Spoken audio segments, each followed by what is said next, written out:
The Big 12's new 18-game schedule matrix is out, and boy, oh boy, did they do it better than the ACC.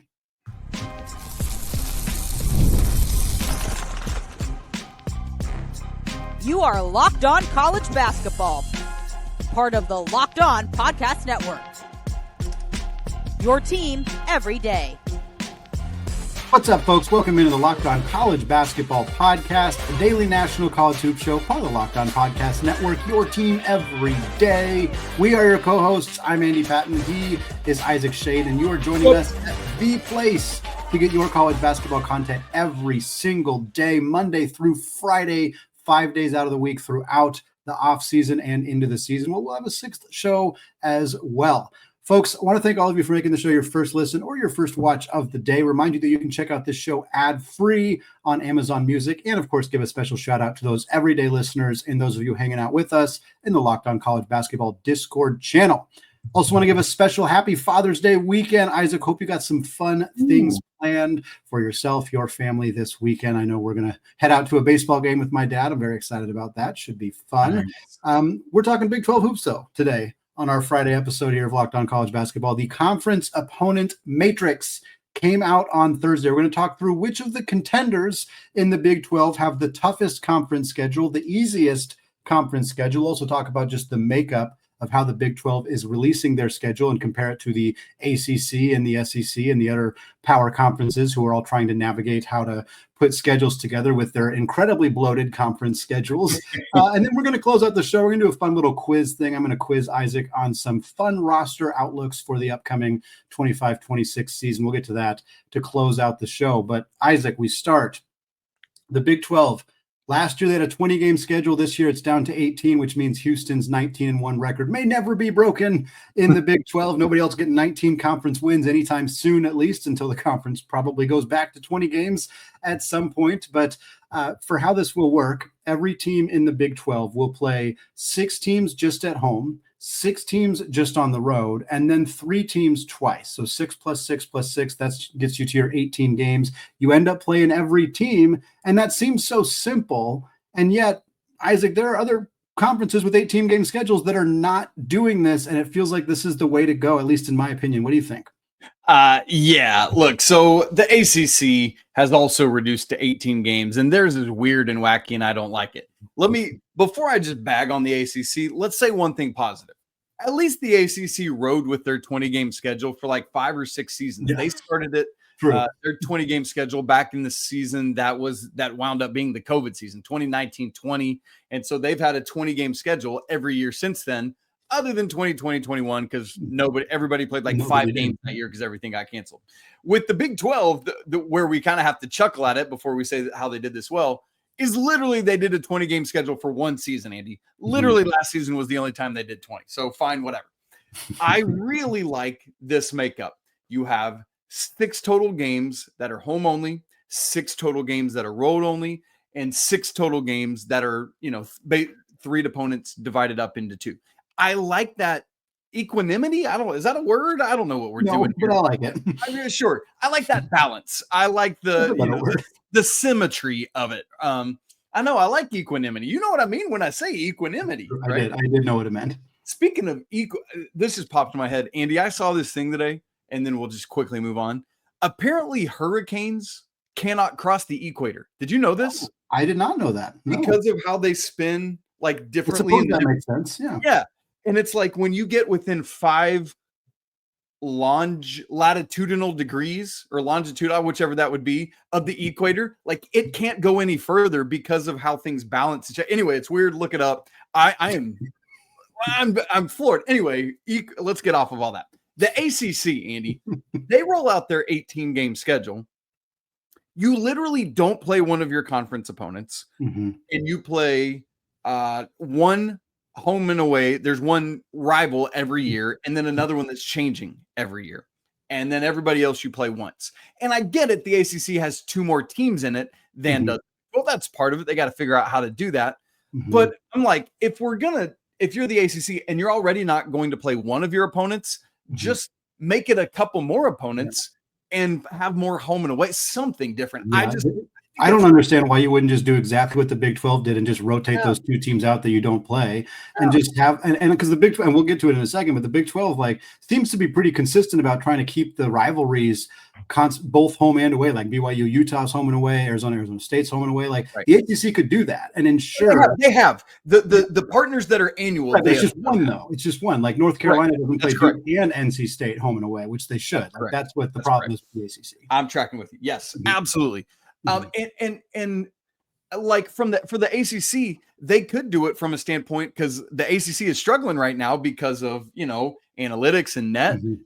Take out some of those pair them up against teams they should be playing. The Big 12, the other thing, Andy, that we want to give them kudos for is the best teams are playing the best teams. And we'll talk about that more here in a second. But all this is to say we really like this Big 12 schedule. Andy, any other takes on that from you? No, I think you nailed it. I think it's obviously they have more balance in the ACC, so that is a part of it. But I think the way that they're doing this is great. And I think, as you alluded to, the fact that they do seem to be giving tougher schedules to their tougher teams is a smart way to do it, to ensure that those teams continue to stay highly regarded in the net and don't suffer with games against. I mean, there's not a lot of teams in the Big 12 that would really dramatically impact your schedule the way that some other conferences might have, but they do a good job of making sure that their best teams are taken care of. And I think if you're a good team in the Big 12, you appreciate that, even if I'm looking at some of these schedules and I'm like, Tommy Lloyd probably didn't love it at first, but he's going to be happy getting into the season, Okay, Andy, the Big 12 has six of their 16 teams in Bart Torvik's preseason top 30. That would be Kansas, BYU, Texas Tech, Arizona, Iowa State, and Houston. Andy, we're not going to put up all their schedules on the board because that would be crazy and everything. But out of that, we want to say, as we look at it, who has of those six, in our opinion, the toughest schedule and the easiest schedule. Obviously, we don't know the orders yet. We don't know the times yet, how that's going to look, but we know the opponents. So, Andy, let's start with the toughest. In your opinion, out of those six contenders, who has it the toughest? I'm going to go with Houston. And again, I think that goes back to the point of you want your best teams to be challenged. And Houston, I think, absolutely has a challenging schedule. And I think for me, part of it is two of their true road games are BYU, which BYU is a brutal road trip. It was a brutal road trip last year. This year, that roster is so unbelievably stacked with Rob Wright coming in and AJ Naivansa and Saunders coming back. That's one of the toughest road games in college basketball. They also have Utah, and Utah's not a good team necessarily, but it's a really brutal road trip. And we saw that last year playing both those teams on the road. They'll probably be, scheduled at a similar time, ideally the same road trip, which helps. But Utah's a kind of team I look for when I'm trying to make evaluations like this, because they're a mediocre team that is probably not being put on the schedule because they're tough necessarily, but it's a tough road game. So you have BYU and Utah on the road. You also have Kansas and Iowa State on the road, which Fog Allen's a brutal place to play. So is Ames. So Oklahoma State and TCU are their other road games. They're not as tough, but 4 of their 6 road games, in my opinion, are very difficult games. And then you have Baylor and Texas Tech twice. You got to play both Baylor and Texas Tech and Cincinnati on the road. And I think of all of these top 6 teams, looking at the 3 teams they're playing twice, I think Baylor, Texas Tech, and Cincinnati is arguably the toughest trio of teams. So Houston's got a really brutal 6 games against those three teams. And then they also have 4 of their 6 road games are tough. So to me, that's why I'm picking Houston. Oof, Andy, I'm going with Texas Tech for my toughest schedule out of these 6 contenders we're looking at. Part of this is I'm looking immediately to who do you play home and away, because most of these top 6 play 2 of the other 5, both home and away. The problem for Texas Tech is that their 2 of those 5 are Houston and BYU, who are going to be in almost everyone's top 5. So preseason, those are probably the 2 top teams in the Big 12, and Texas Tech has to play them 4 of their 18 games, gross. And then of the other toughest teams, Kansas is the only one they get home only, because that's the other telling thing for me is who do I like when I look at my schedule. If I was a coach, I would say I want the toughest teams, home only, and I want the easiest teams away only, or really both. But you know what I mean. For Texas Tech, their away only are Arizona, Baylor, Iowa State of some of those tougher teams. And the only one of that top 6 that they have home only is Kansas. And Andy, I got to be honest, I'm a little skeptical on Kansas as being great again this year.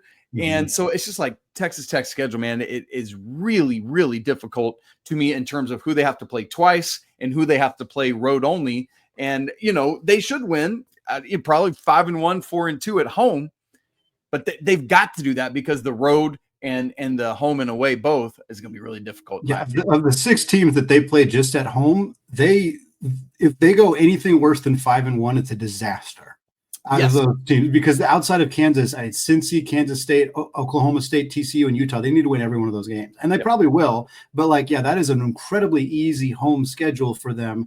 Obviously, BYU and Houston also being home games makes it trickier. But yeah, I'm with you. Texas Tech, nice home schedule, really tough what they got to do on the road. And the nice thing, I guess I should say, is the other home and away is Colorado. So that helps, right? Yeah. With all due respect to the Buffs, which is also the nickname of my alma mater. So whatever, fine.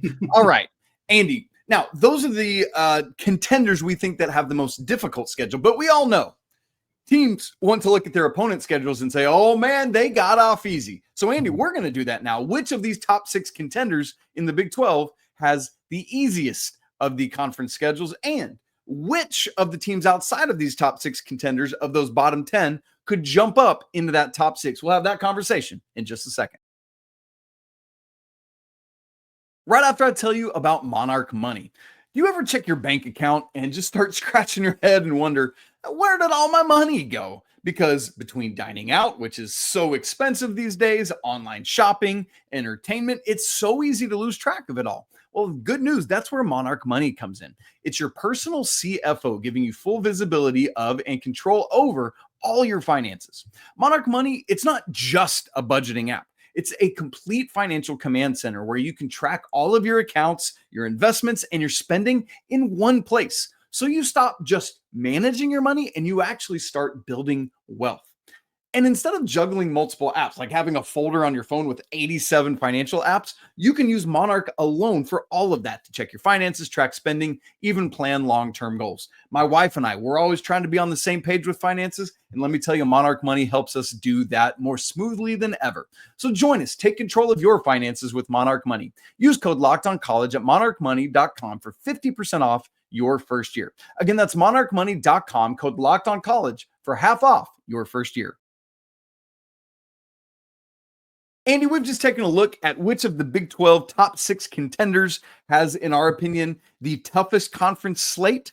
Now we want to flip it and look at it and say, all right, well, but which one has the easiest? As a reminder, folks, those 6 schools are Kansas, BYU, Texas Tech, Arizona, Iowa State, and Houston. Andy, I'm going to imagine, since we had Texas Tech and Houston for our toughest schedules, that you'll choose neither of them for your easiest. That is correct. I am choosing the team that I think last year wouldn't have been in this conversation among the top teams. And again, I think that's relevant to the fact that the Big 12 is kind of trying to schedule their traditionally great teams with these tougher schedules. But I'm going to go with BYU. BYU having the easiest schedule. And I think a caveat here, and we kind of have touched on this already a few times, I don't think any of these schedules are particularly easy. I think that they did intentionally try to make some of the teams that are going to be better this year play tougher schedules. And I think that BYU does have a tough schedule. I just think it's easier than some of the other ones. And part of it is because their true road schedule, I think, is fairly easy. 4 of the 6 teams that they are only playing on the road are Oklahoma State, Kansas State, West Virginia, and Cincinnati. Cincinnati, I think, is going to be decent, but West Virginia having to rebuild after losing Coach DeVries is tough for them. Kansas State, Little Manhattan's not a super easy place to play, but I'm not super sold on that roster as of yet. Oklahoma State, I think, is a winnable game on the road for BYU. The other ones are Baylor and Kansas, so obviously that's tough. But again, Baylor and Kansas a few years ago would be 1 and 2 in the conference. This year, they're more like 6 and 7. So I feel like that for BYU, like they're all 6 of their road games are teams that are fairly considerably behind them in the preseason standings, at least. And so for BYU, their home and away schedule is not easy. They got their rival game, Utah, which again, Utah's not a great team, but that's a rivalry. So you kind of got to throw that out a little bit. And then Arizona and Texas Tech. So like those are really, really tough teams to play both at home and on the road. But when you combine that with the fact that their true road schedule is fairly easy in my mind, and that their home home schedule, I mean, Houston and Iowa State are two of the better teams in the conference,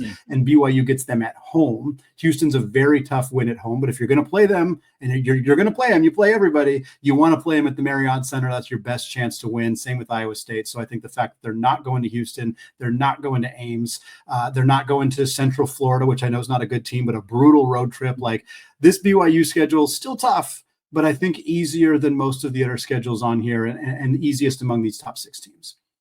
Andy, I talked about in the last segment how I'm a little skeptical on Kansas, but their schedule, I have the Jayhawks as the easiest of these top 6 contenders. Here's why. When I discuss Texas Tech as I think having the toughest, it's because they had to play Houston and BYU, in our opinion, the top 2 teams in the Big 12. I shouldn't speak for you. In my opinion, the top 2 teams in the Big 12. You too, Andy, is saying on the other side of things. Well, the good news for Kansas is they get to play both of those teams at home only. And that's exactly what you want. So Kansas has BYU and Houston home only. You talked about the brutality of that trip to Utah. They get them home only as well, along with Baylor, TCU, and Cincinnati. I think Cincinnati is going to be improved this year. And so not having to go to any of those is great. I also think Kansas's away schedule is not bad at all. The toughest game is in Lubbock at Texas Tech. But outside of that, Andy, Arizona State, UCF, Colorado, Oklahoma State, and West Virginia. Give me that schedule. You know, like we said about Texas Tech, they got to go 5-1 in those home only games. Kansas, if they don't go 5-1 at least on the road, like that's what they got to do to compete. And then their home and away is Arizona, Iowa State, and K-State. They should take care of things, I think, both at home and in the Little Apple, although I guess they've had some trouble there. You sure have. And so Iowa State both and Arizona both is by no means easy, but I think balanced by what they have home only and away only makes me give Kansas my check mark there. All right, Andy, last thing we want to get to before your little quiz game that I'm very nervous about already. We've talked about these top 6 contenders, Andy. There's 10 other Big 12 schools. Out of them that we didn't talk about, who do you think could leap up into that top 6 based on not necessarily roster stuff, but the makeup of who they're playing in conference games? Yeah, I'm going to go with Baylor. And I know that, again, we're not basing it on the roster. I will say very briefly that I think that Baylor is getting overblown for how much the roster turnover was significant, but I actually think they rebuilt in a pretty compelling way. And I'm intrigued by Baylor. But from a scheduling perspective, they have the easiest road schedule, I think. Central Florida, Cincinnati, Kansas, Kansas State, Oklahoma State, West Virginia. Obviously, Fog Allen is a difficult place to play. That is the toughest road game on here. Cincinnati, I think I'm in lockstep with you. I think they will be improved. But if Cincinnati is the toughest road team you play out of the pure road games, or the second toughest, that's pretty good. Like we said, Central Florida is a tough road trip, but K-State, Oklahoma State, West Virginia, I feel pretty good about that if I'm Baylor. Now, the teams that are playing both spots are Iowa State, Houston, and TCU. And TCU is obviously the rival. Houston and Iowa State are both excellent, so that'll be very, very difficult for them. But, you know, they only get Texas Tech at home. They only get Arizona at home. They only get BYU at home. Like, not that I don't think they go 3-0. Out of those games. If they do, I think that we're wildly underrating Baylor, because that would be very difficult to do. But most teams in this conference would go 0-3 against Arizona, BYU, and Texas Tech. But Baylor, getting them at home, I think they have a decent chance. And the fact of the matter is, even if they do go 0-3, at least they're not going to go 0-6, because they're only playing those teams once each, and they're playing them all at home. So Baylor's a team that I'm still intrigued enough by the roster to not be super confident in them, but I think the schedule bears out in a way that could be beneficial for Scott Drew's team. Andy, I'll be short on mine, but I'm going with TCU as the team that could hop in based on schedule. I'm not, I don't think TCU is going to be some juggernaut, but again, we're talking about it based on schedule. Their home and away, those 6 are Baylor, Kansas State, and Oklahoma State. I don't think those are the worst 3 teams in the Big 12, but I also don't think none of those 3 are in that top 6 contenders, in my opinion. And so you got a good shot at going at least 500 in those 6. And then you get all 3 of Arizona, Houston, and Iowa State at home. You do have to go to both Utah schools. Obviously, we've talked a lot about how difficult that is. You got to make the trip to Orlando. That's tough. But then Colorado away only. That's very nice. And you do have to go to both Lubbock and Allen Fieldhouse there. And so it is probably the toughest part of their schedule is like the away nature, the away only games. But I think the balance of what they've got home only and home and away makes that a little better for the Frogs. Isaac, are you ready? No, but let's do it. So we got a little quiz, folks, about some of the best rosters in college basketball to close out the show. We're going to get to that in just a second.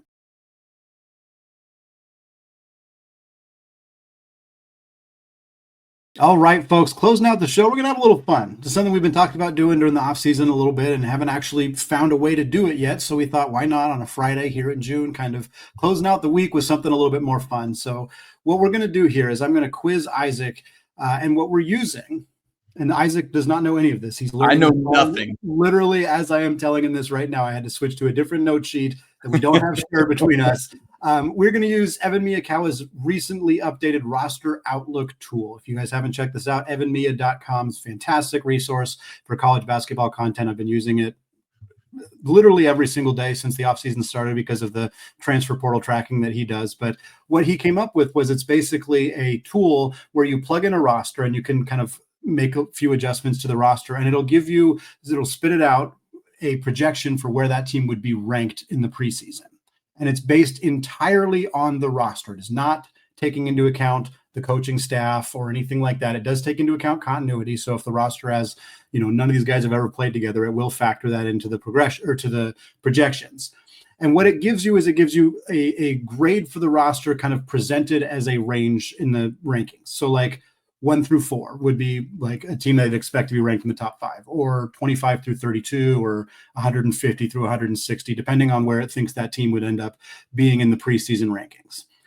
Evan's rosters are up to date, so it is going to factor all of that in. There are a few small things here and there, but it's a really cool tool. It's free advertising for Evan. I think it's fantastic, and I've been playing around with it a bunch over the last couple of days. But Isaac, what you're going to do is you're going to guess which of the rosters were ranked the highest. And there is 2 teams that were given a roster grade of 1 through 4.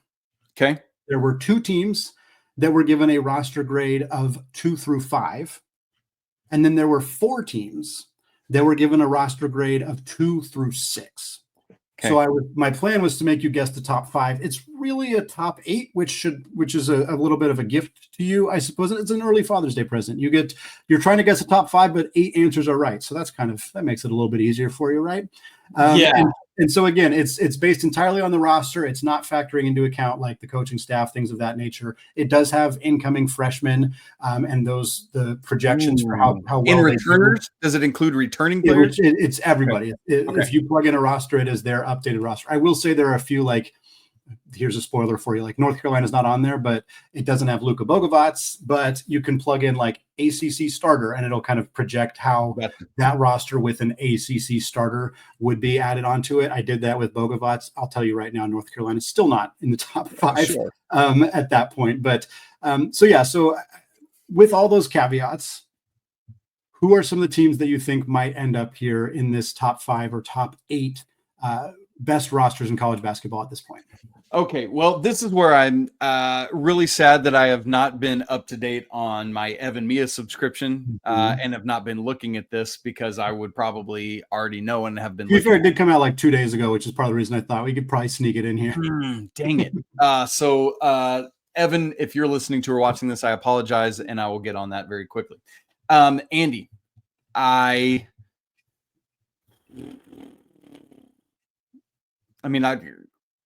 feel like we've got to go with BYU, who gets AJ DeBanza in. They return Richie Saunders. They get in Rob Wright and have other key pieces. I'm going to put the Cougs, who we've already been talking about on this show, in that top 8. I'm not going to guess where no, I'll go 5th. Yeah, you shouldn't have guessed where. BYU, they're one of the teams that is 2 through 6. So, yeah, in theory, they could be 5th. There's 4 teams distinctly ahead of them. So they're tied for 5th. We'll give them that. Okay, but that's one of the top 8. That is one of the top teams, yes. Yes. I'll go with who I think I have as my number 1 team still, which is Houston.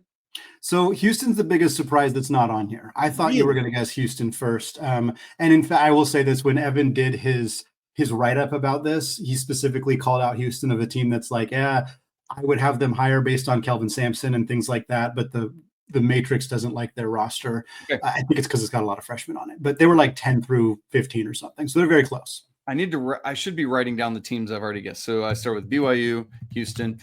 Next, I am going to go to the reigning national champion Florida Gators, who gets their entire front court back of Hanlogton and Chinyelu and Alex Condon and Hauk, and they add Xavion Lee and Boogie Flan. Man, I like that roster. I think it makes a ton of sense. So I'm going to go Gators. Yep, Gators are one of the teams 2 through 5, so they are third on the list. And I'll tell you this: Evan's transfer portal rankings always favor Boogie Flan was like consistently one of, if not the highest rated transfer in the entire class.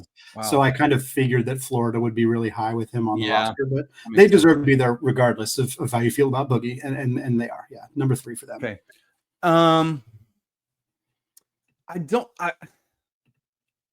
I'm gonna say Purdue because a lot of people have had them high, but I don't know if just trying to think about his algorithm and how it would rate it, that I don't know that they would be on there, but I know a lot of people have them high. So I'll say Purdue. Purdue is one of the top teams. They are 1 through 4. So yes. Oh, wow. Okay. Yeah. So Purdue's number 1, Florida's number 3, BYU's tied for 5th. Those are the ones you got so far. Okay. So we got 3 and a Houston. No. And a Houston.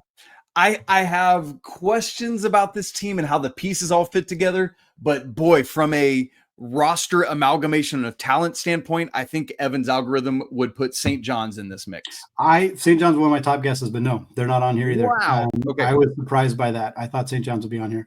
Okay. Interesting. Those are the 2 teams that I wrote down on my list of like, I bet Isaac guesses these, but they won't be on here. We're Houston and St. John's. I mean, gosh, I feel like I don't think Duke is as talented last year, but from a roster standpoint, they got a ton of talent on their roster. I'll go Duke. Duke is on here. They're tied for 5th. Okay. So I have 4 of the 8. Mm-hmm. Kentucky has brought a lot in, kept some. Arkansas brings some dudes. UConn is better. I am lower on Michigan, but I know a lot of people have them. I'm going to say, give me Kentucky. Kentucky is on here. They are 4th. They're tied with Florida at 2 through 5. So I've got 5. You do. Okay. Do you want me to keep trying to get the other 3? Yes. I maybe just keep saying the teams that you've already said out loud. Arkansas. Except that one. Dang it. UConn is tied with Purdue at the top. I was a little surprised by that. What? Yeah. No, why so? What is his rationale? Well, looking at the roster outlook, it really values Terrace Reed a lot. Okay. And I've noticed with Evan's stuff, it values players who are really productive in smaller like roles, like who play like 18, 20 minutes per game. It loves Braden Huff, for example. It's also why it loves Florida so much because of all those bigs. But it also really loves Caravan and it loves who's the Georgia guard, like Demery. It really loves Demery. Yeah. And that's kind of like that combo of Demery and Solo Ball really stepping and Reed back, obviously Caravan back. It was like, yeah, that makes a ton of sense. Yeah. Okay, you said the name teams I've already named. Again, I wouldn't put Michigan here, but I would imagine that based on what you just said, that Michigan's probably. I was a little surprised Michigan was on here too. But I mean, Yaxel's so great, and his algorithm loves Cadeau, and I know that's we'll see what Cadeau looks like in a different system. But yeah, Michigan is on here for that. They're tied for 5th, and the last team that you have left is also tied for 5th. Have I named them in my ramblings? No, but it's funny that you said Arkansas because you were fairly close. In letters? Sure, yeah. Letters conference, maybe. I don't know, both. What did you say? Letters conference, both, maybe. I don't know. Letters close to Arkansas in the same conference would be Alabama, but that doesn't make sense to me. Is it Alabama? Are you going to guess Alabama? Yeah. Finally, it is Alabama. What? I thought you were going to guess Auburn, but no, it is Alabama. I think, I'm not Alabama. LeBaron Philon, obviously coming back is huge for them. And Latrell Wrightsell coming back, and there's a couple others that the system just seemed to really like. But yeah, I'm interested. Of all of these teams, of these 8 teams here, I think the team I'm the lowest on would be Alabama. Yeah. And then probably Michigan. That's me. Yeah, I would go Alabama, the lowest of those 8, Michigan, the second lowest of those. Yeah, and I think the teams that I would very obviously have in my top 8 that aren't here are the same ones as you, Houston, and probably St. John's. I think I was kind of close with. I don't think I quite had them top 10 in my previous one, but they're very close to being in here. But yeah. Again, I'm curious to see how the pieces all fit for St. John's. Like, I think that's the part of it that is a big question for them, for a lot of these teams, frankly. Yeah. Which is welcome to the portal era, folks. Like here we are. Yeah. If any coach says that they have their roster figured out in mid-June, they're either lying to you or it's like Marquette where they don't have any transfers. And so they can just kind of cruise from there. Gosh, crazy stuff. That's good, Andy. Good quiz. I love it. Very well done. I guess it took me 10 to get 8. Yeah, that's pretty good. Yeah. Fine. Good. Man, fun show. Do what? Fine, good. Fine, good. We'll keep doing some of these. We love these quizzes, and we want to be doing more of it this offseason. If you've got an idea for a quiz, folks, send it our way. We'd love to do it in the Discord or wherever. Speaking of which, if you've not joined the Locked On College Basketball Discord, that link is in the show notes. We'd love to see you in there, free to join. If you haven't subscribed to Locked On College Basketball on video and audio, go ahead and do that right now so you don't miss a second of our show. As always, we want to say apologies to the Lawyer family. Let's go Wild Popes. Cheers to our guy, Mick Bruins. And until Monday on the back end of Father's Day, have a great weekend. Peace.